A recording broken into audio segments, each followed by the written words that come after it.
on manque de magistrats on manque de médecins on manque d'enseignants. on manque de tout ñu. te yooyu mooy secteur yi gën a dense ba pare on manque même d'hommes de sécurité. Enseignement. Santé. ak beneen bi ma wax léegi. magistrature justice quoi. justice bi. loolu dans un pays ñooñu bu nu nekkul à l'aise ñooñu suñu nekkul à l'aise nekkuñu ci jàmm. bariwuñu. dara du dox ci réew. le pays a un problème. Ouais. fii on a un médecin pour 3000 patients. un médecin l'année 3000 patients benn médecin bu ne 3000 ñetti junni nit. nga mën a nga war a assister l'année. ça veut dire que y a des médecins qui chôment. Ouais. y a des étudiants yi génn ak bac plus 7 bac plus 6 bac plus 8 en médecine ba pare di chômer. dugg na fonction publique amuñu dara. mais loolu est-ce que du manque d'organisation aussi. xam nga sànq maa ngi la naan la sunu coût masse salariale u état du Sénégal. dafa cher dafa bari. 7 milliards. muy 84 milliards année bi ci pays bu nga xamante ne yow li ngay dugal ci ay patente nga ko yaakaar ak ay taxe ki ak taux. ak i beneen maanaam taux sax impôt.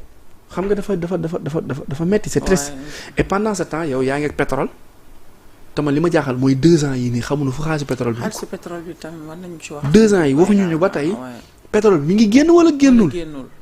ñoom ñi ngi manqué wala manqué kenn waxatu si. gaz bi fan lañ ci toll. wala ñun amuñu ko. important. or Sabodala moom xam nañ fu mujj ay pourcentage ndaw lañ ci am la ca des yëpp ba ngay dem Canada ak Europe.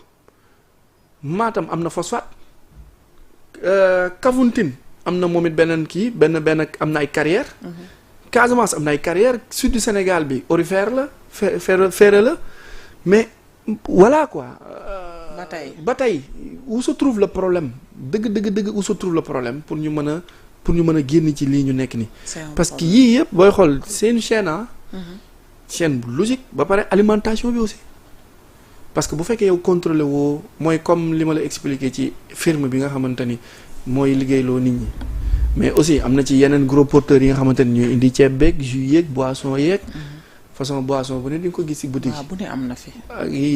xam nga jëmkin moo tax feebar yi bari. xam naa jëmkin waaw. boobu est-ce que mi ngi am ba tey. fukki dërëm nga am ci litre. boo ko naanee sa làmmiñ bi. sa làmmiñ couleur yëpp day zone bi waaw couleur fukki dërëm la daan jar daaj ji jël 1 litre. sotti ci toj sa glace ni yaa ngi noos teg la say tànk fekk ñun ñëpp cancer na. dee nañ est-ce que xam nga ne loolu genre yooyu moo andi feebar gu bari gi ci réew mi fi mu toll nii. ci 20 dernières années yi. 30 dernières années yi. li Sénégal dund ci maladie ak problème de santé da nga koy xool ci nouvelle génération xool ko ci xale yi mujjee judd yi. ñëpp seen bopp yi aluminium bu bari bi ne ci meew mi. ñëpp a feebar. moo ne seen bopp yi xale yi dëgër nañ bopp. xool ba pare day laalaale lekk bi laalaale naan bi. laalaale couche yi ñuy couche bébé yi ak meew yi ñuy jox bébé yi xam nga ne ci meew yi ñuy jox bébé yi am na ci meew yi nga xamante ne xale bi su ko naanee day jooy rek am ci meew yi nga xamante ne bu ko naanee day mer am ci boo xamante ne bu ko naanee du nelaw am ci boo xam bu ko naanee day saw rek mais ñooñu ñii defar couche yi ñoo ànd ak ñiy jaay garab yi ñoo ànd duñu ñaar de benn entreprise la kii day intervenir fii kii intervenir fii kii intervenir mu nekk une chaîne léegi nag boo nekk état bu faible yooyu da nga koy dund xale bi buy nàmp weenu yaayam mën nga changer couche bi 2 fois ci journée bi mais bis boo ko commencé jox biberon jox ko meewu pëndax yi ngay jënd ci pharmacie ak yooyu noonu chaque 1 heure de temps 2 heures da ngay changer couche bi et on se pose pas la question où se trouve le problème on n'a pas le droit de parler fausse dans ce pays on se tait yow li ngay wax nii sax déjà nit yi duñ ci bàyyi xel ba xam ndax lii c'est normal ou c'est pas normal. c'est anormal nag. mais duñ ci bàyyi xel. duñ ci bàyyi xel du logique du norme. c'est pas logique waaye. yow boo lekkee ceebu waalo 19h nga xiif. nga lekk ceebu parfumé guddi gi. biir da ngay am indigestion sonn. ngay nooyi rek. léegi yow tu te poses pas la question que ni ceeb bi baaxul. mais bon ceebu waalo dafa ñeme ndox dafa ñeme dawlin. neexul togg. ceebu parfumé bi boo ko dankee mu taxaw. léegi voilà. yoruñu ba pare dañoo xaw a fuuy. duma lekk ceebu mbay bi dafa lii dafa laa dafa lee fekk yaa ngi lor sa bopp du dëgg. espérance de vie bu faible rek. bu faible bu bon sax lañ am espérance de vie bu bon lañ am. bu bon très sincèrement alors on va parler ñu jéggi réew mi dem à l'international. wax ci migration bi am diggante Maroc ak Espagne fële ca Ceuta jamono ji daanaka nekk na situation boo xamante si bii mu ngi sonal ñu baree bari mooy ñi ko comprendre la migration entre Espagne ak Maroc ca Ceuta mooy ay benn la ci principaux point de passage yi entre Afrique ak Union européenne donc jamono ji territoire espagnol la Ceuta situé wu ci côte nord du Maroc avec Melilla c'est l'une des seules frontières terrestres entre l'Afrique et l'Union européenne. xam nga lii mi ngi def yu doy waar. lii yabaate weesuwul lii nii. lii lan la. xam nga lii lan lay mel ma expliquer la ci explication bu simple lan mooy problème mu Maroc ak Espagne.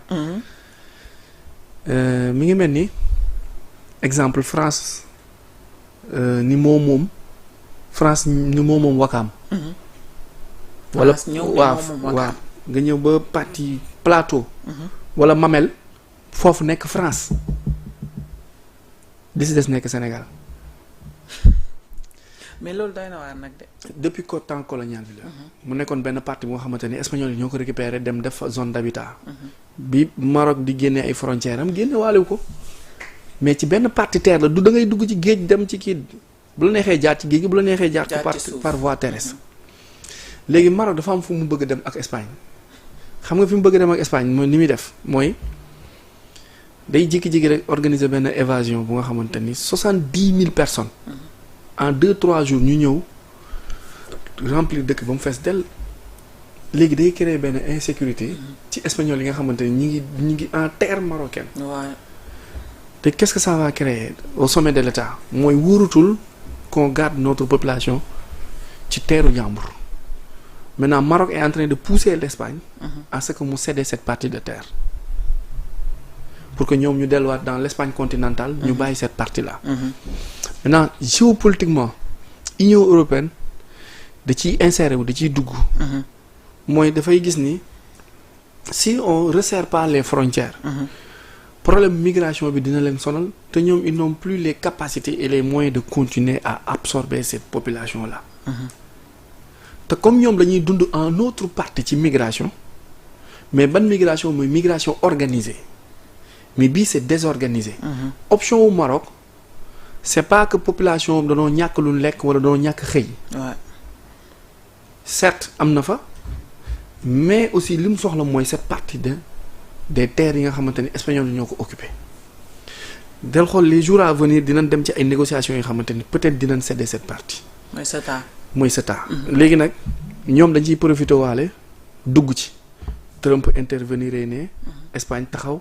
Algérie taxaw Israël taxaw Union européenne ak France taxaw parce que c'est des intérêts yooyu noonu c'est entre le Maroc ak beneen partie bu tudd Sahara occidental. bu nga xamante ni ça regroupe en quelque sorte presque tous les pays du monde parce que non seulement c'est une zone très riche. trop riche ba pare kenn ku ne bëggoo ko céder wala bëggoo ko bàyyi ak sa morom. mais mbaa du indi xeex ci diggante ñaari réew yi. non duñ dem ci front. duñu xeex. mais dinañ dem ci ay négociations yoo xamante ne da ngay céder lii ma bàyyi lii. nga jël fii ma bàyyi la ak lii. mais en une explication résumée Ceuta se trouve au Maroc. C'est des terres anciennement occupées par des Marocains.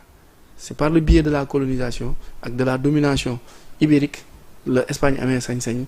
am occupation bokkul ci Espagne ci Maroc la bokk. ci Maroc la bokk mais Espagne ko moom. ok je comprends mooy comme li nga expliqué tout au début. voilà léegi nag après fan lañ jëm mooy lay xool ndax day céder. parce que population espagnole bi dëkkee foofu ñu ngi commencé di migrer. di jéem a xool ni ñuy delloo ñibbi. maintenant bu ñu demee Maroc daal di pousse. extendre partie boobu noonu récupérer ko. d'accord te xeex du am.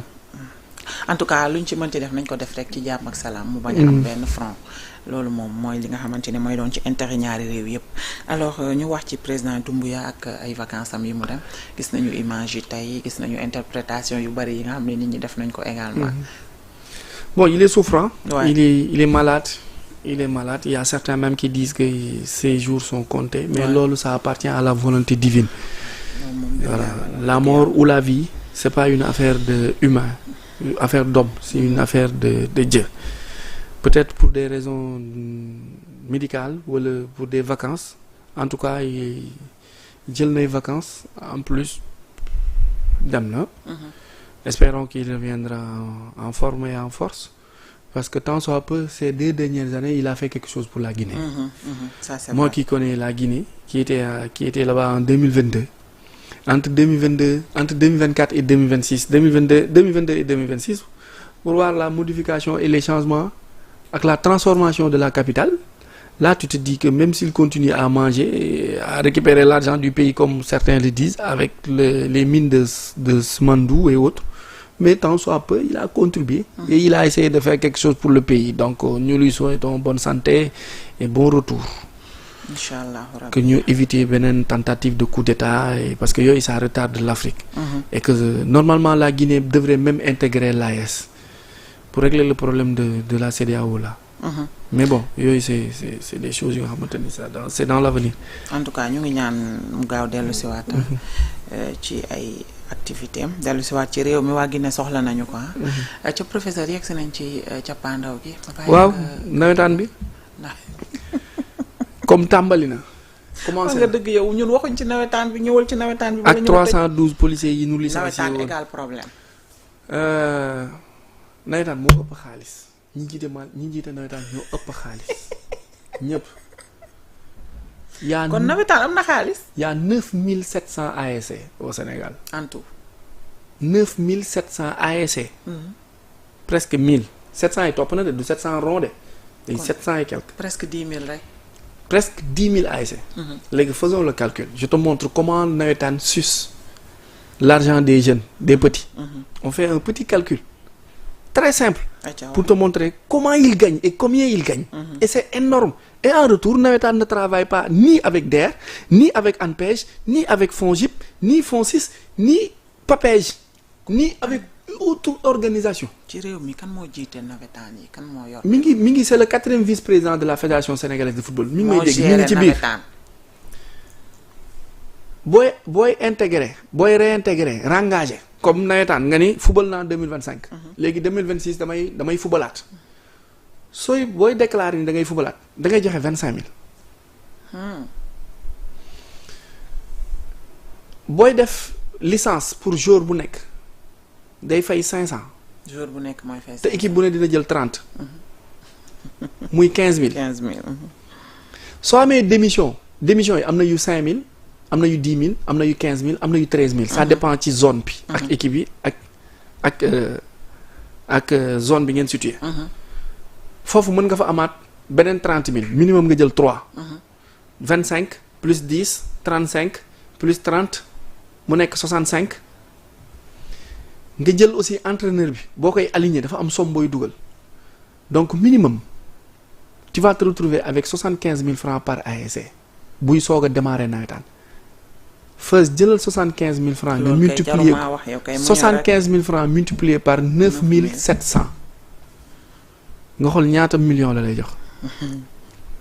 7 milliards 275. non 700 millions 727 millions 500. 725 millions. loolu mooy début bi. mooy équipe bi somme yi nga xamante ni dañ koy joxe. presque milliard la équipe bu nawetaan yi ci ay 5000 10 000 bu ñuy soog a démarrer li ngay constituer ticket stade yi ñëwagul de. match yi commencé gul de. dama ko départemental régional. national. plus subvention état. ak quote-part mooy saa bi 1000 francs yi supporters yi dagg. yooyu yëpp ñëwagul 700 millions yii nga tudd nii. mooy somme bi nga xamante ni moom la ASC di teg ci table bi pour démarrer nawetaan presque milliard état du Sénégal déglul ma alerté la presque milliard léegi nag ASC yi commencé dérouler chaque jour dans chaque contrée du pays dina am minimum 3 matchs par jour stade yi day fees de 15h à 20h boo jëlee stade Pikine mën na dugal 7 millions par jour. journée. nga jël Amadou Bari Guédiawaye jël yeneen nga dajale leen dans l'étendue du territoire ça fait combien de milliards. C'est vrai que c'est des milliards. Par vacances et milliards yooyu noonu jour bu damm kenn du la faj. nawetaan du la faj de sa club moo lay faj. ku nu liggéey ba nga dee sa yaay ñàkk la bu nawetaan jeexee ñaari équipe yi di xeex ñu yàqate koñ ba kër yi yàqate kër yi ay oto jàmbur yàq oto jàmbur yàq butigu jàmbur magasin jàmbur yàq alalu jàmbur xale yi duñ leen former xale yi duñ leen jàngal xale yi duñ leen fayal cours de vacances koñ yi duñ ko setsatal duñ ko bale ba pare yow mi jiite ASC bi wala yéen waa koñ bi chaque match ngeen cotiser jëndal joueurs yi mayo dàll toggal leen añ fayal leen transport wutal leen sëriñ ba pare may booy 1000 francs ñu dem stade dagg ticket ay pas yu am 60 ans récupérer waat xaalis boobu pendant ce temps booy yi di dee et l'État du Sénégal deful le calcul pour am une maîtrise ministre de la jeunesse dugal ci nawetaan bi nga woowaa nawetaan ñu defal la ñoom tamit bilan nga xool fu xaalisu nawetaan toll ni mu baree ay milliards la par année laa la wax de te année bi du mat parce que benn période la nga dajale loolu nga defal leen ñoom nga sas leen ñoom ñu defal la feuille de route benn plan d'action bu nga xamante ni ça concerne toutes les ASC du pays. Il y a énormément d'argent qui circule dans ce secteur géré par un groupe, une entité âgée entre 40 50 60 70 ans ñii fubal 17 30 ans ñi leen jiite 40 70 ans. et le malheur mooy xaalis boobu yëpp aaroon na jëriñul dara. ça règle pas le problème de la jeunesse. oui ça ba pare pour tout le temps xaalis boobu 3 mois yi mënoon na ko régler. parce que ban koy xalaat ñoom Senghor ak Abdou Diouf xam ni xalaat nañ lépp ban koy xalaat ASC lañ ko tuddee. association sportive et culturelle. jël culture boobu ñu doon wax mooy civilisation école yaru set setal bale koñ jëmbat ay garab defar ay cours de vacances gas ay teen bu dee ci village yeeg yooyu.